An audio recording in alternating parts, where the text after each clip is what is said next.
Clash of Clans is a real-time strategy game in which you design and build your own medieval village, populated by bloodthirsty barbarians and wizards. Fend off raiders, battle against players worldwide, and forge powerful alliances with others to destroy enemy clans. Millions of people are playing this free-to-play game right now and enjoying every minute of it. With that being said, here's 7 things that you probably didn't know about Clash of Clans.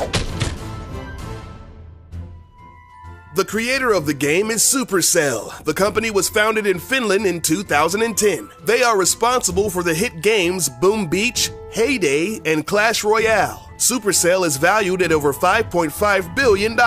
Although these games are free to play, or freemium, players can make in-game purchases to give them the edge that they need to dominate their opponents. Clash of Clans rakes in about $5 million every day. Today, the company has a staff of over 250 employees. The crazy thing about all of this is that Clash of Clans has about 30 million active users, but the team that runs the game only consists of about 15 people. The workload may be insane, but the payout is pretty freaking sweet.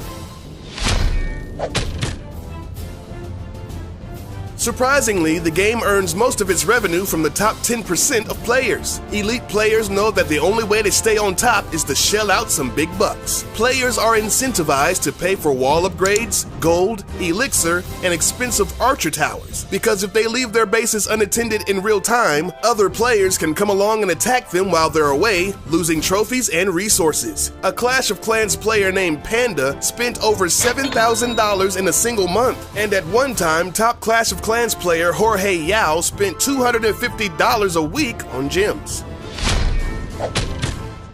Now, you may be asking yourself how a dude living in a 300 square foot apartment in San Francisco can afford to spend that much a week on a game. Well, he had some very wealthy sponsors, most of which were from the United Arab Emirates. At one point, he was playing on 5 different accounts to stay on top. He even had the bright idea of wrapping his 5 iPads in plastic bags so that he could bring his gadgets into the shower with him. Jorge spent 6 months at the #1 spot, and he was the first player to break the 4,000 trophy mark and instantly became famous worldwide. But once he felt like it was taking over his life, he graciously bowed out of contention and stopped playing the game cold turkey. He hit the #1 spot again recently, but it only lasted for a morning. With all this cash flying around, you may be wondering, what do they do with all that money? Well, some of it goes towards marketing purposes. They can afford some big-name celebrities to endorse their game. For Super Bowl 49, they spent $9 million on a 60-second spot starring Liam Neeson.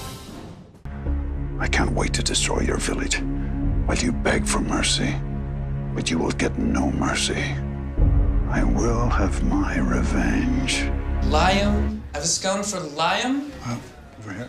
This ad was the most watched commercial on YouTube in 2015. At the time of this video, it has around 117 million views. Supercell even got Christoph Waltz, the Bond villain himself, to play in a series of commercials. One even featured the late-night sensation James Corden. But not only do celebrities appear in their commercials, they also play the game. Jeremy Lin, Daniel Craig, and Mr. T, just to name a few. Oh, and don't forget about John Cena! But seriously, he does play.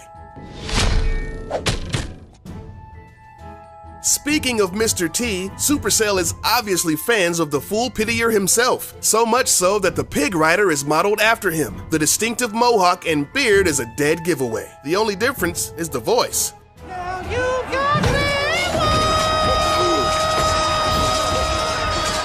I'm not sure why the Hog Riders need to have such high-pitched voices. In the past, Mr. T has lent his likeness to other games. At one point, he was a spokesperson for the World of Warcraft game.